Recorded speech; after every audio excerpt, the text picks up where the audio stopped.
নমস্কাৰ এই মুহূৰ্তত দিবলৈ লৈছো আজিৰ ৰাতিপুৱাৰ বহুকেইটা গুৰুত্বপূৰ্ণ খবৰ আজি হৈছে 21 আগষ্ট আৰু এই ধৰণৰ খবৰসমূহ নিতৌ চাবৰ বাবে চেনেলটো সাবস্ক্ৰাইব কৰি ভিডিঅ'টোত এটাকৈ লাইক কৰি দিব তেন্তে আহক দৰ্শকসকল ৰাতিপুৱাৰ খবৰ কেইটা আৰম্ভ কৰো আজি ৰাতিপুৱাৰ প্ৰথমটো খবৰ হৈছে বিজেপিৰ ভেটি সহায় কংগ্ৰেছত বৃহৎ যোগদান সাংসদ গৌৰৱ গগৈৰ উপস্থিতিত কংগ্ৰেছলৈ অৰ্ধশতাধিক নেতা কৰ্মী উজনি অসমত কংগ্ৰেছৰ শক্তি বৃদ্ধি বিজেপি ত্যাগ কৰি বহু নেতা কৰ্মীয়ে যোগ দিলে কংগ্ৰেছত এইবাৰ মাজুলীত কংগ্ৰেছৰ বৃহৎ যোগদান কাৰ্যসূচী বিজেপিৰ লগতে গণশক্তি টিএমপিকৰ বহু নেতাও কংগ্ৰেছলৈ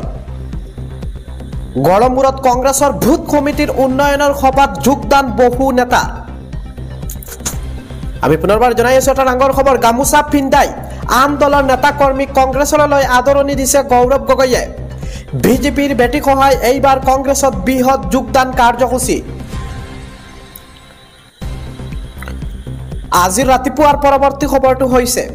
ৰাজ্যসভাৰ দুখন আসনৰ বাবে বিজেপিৰ প্ৰাৰ্থী ঘোষণা কৰা হৈছে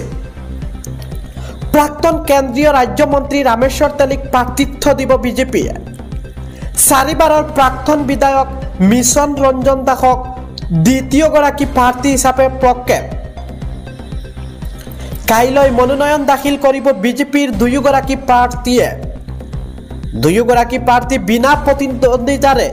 জয়ী হোৱাটো প্ৰায় চূড়ান্ত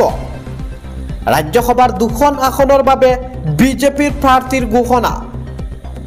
আমি জনাই আছো পুনৰবাৰ প্ৰাক্তন কেন্দ্ৰীয় ৰাজ্যমন্ত্ৰী ৰামেশ্বৰ তেলীক প্ৰাৰ্থিত্ব বিজেপিৰ আগবাঢ়িছো পৰৱৰ্তী খবৰটোলৈ আকৌ কৃত্ৰিম বানত বুৰ গ'ল গুৱাহাটী মহানগৰী নিশাৰৰ পৰা অহা বৰষুণত জলমগ্ন হৈ পৰিছে গুৱাহাটীৰ বিভিন্ন প্ৰান্ত এফালে কৃত্ৰিম বান আনফালে তীব্ৰ যান-জঁট ৰাজপথত একাটো পৰ্যন্ত উঠিছে পানী হাতীগাঁও ভেলতলা ৰুক্মিণীগাঁও গুৱাহাটী 6 মাইল একাটো পানী ভুৰ গ'ল পাঞ্জাবাৰী চান্দমাৰী গড়চুক ভৰগাঁও চাৰিআলিও জোৰাবাট এইসমূহ অঞ্চলত বৰ্তমানে একাকাল পানীত বুৰিল ৰাজপথ পানীৰ বাবে ঘণ্টা ধৰি আবদ্ধ সৰুবৰ বাহনসমূহ আকৌ জমৰ যন্ত্ৰণাত ভুগিবলগীয়া হৈছে মহানগৰবাসী কাৰবুলৰ বাবে এজাক বৰষুণতে তথৈবচ গুৱাহাটীৰ অৱস্থা আগবাঢ়িছো ৰাতিপুৱাৰ পৰৱৰ্তী খবৰটোলৈ সংখ্যালঘুৰ ন্যায় আৰু নিৰাপত্তাৰ দাবীত গৰজি উঠিল আমছু অসমত সংখ্যালঘুক সুৰক্ষিত কৰিবই লাগিব দাবী আমছুৰ 6 দফীয়া দাবীৰে ৰাজ্যৰ প্ৰান্তে আমছুৰ প্ৰতিবাদ ভুল তজাল লগাই উচ্ছেদ কৰাসকলক পুনৰ সংস্থাপনৰ দাবী মুখ্যমন্ত্ৰীয়ে সংখ্যালঘু শিক্ষাৰ্থীক ডাক্তৰ ইঞ্জিনিয়াৰ বনোৱাৰ কথা কয় উচ্ছেদিত 3500 সংখ্যালঘু শিক্ষাৰ্থীক ডক্টৰ ইঞ্জিনিয়াৰ বনাওক মুখ্যমন্ত্ৰীৰ প্ৰত্যাহ্বান আমছুৰ সভাপতি ৰেজাউল কৰিমৰ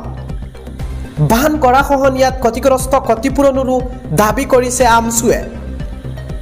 ৰাজ্যৰ বান সমস্যাক ৰাষ্ট্ৰীয় সমস্যা হিচাপে ঘোষণা কৰিব লাগে বুলি এনেদৰে আমছুৰ সভাপতিগৰাকীয়ে উল্লেখ কৰে জাহাংগীৰ আলমৰ হত্যাৰ তদন্ত সম্পূৰ্ণ কৰাৰ দাবী আমছুৰ দাবীসমূহ পূৰণ নকৰিলে দিল্লী কপুৱাৰ হুংকাৰ সংখ্যালঘুৰ ন্যায় আৰু নিৰাপত্তাৰ দাবী গৰজি উঠিল আমছু আমি এই মুহূৰ্তত দেখুৱাই আছো এনেদৰে আমছুৱে আজি প্ৰতিবাদত বহে অসম চৰকাৰ হাই বুলি মূৰ্ধাবাদ দিয়ে লগতে ইয়াতে উল্লেখ কৰে জাহাংগীৰ আলমৰ নিৰীহ পৰিয়ালক 10 লাখ এককালীন সাহায্য প্ৰদান কৰক এনেদৰে হাতত ফ্লেগ লৈ আজি প্ৰতিবাদত বহিছে আমছুৰ দল আমি এই মুহূৰ্তত দেখুৱাই আছো আপোনালোকে প্ৰত্যক্ষ কৰিব পাৰে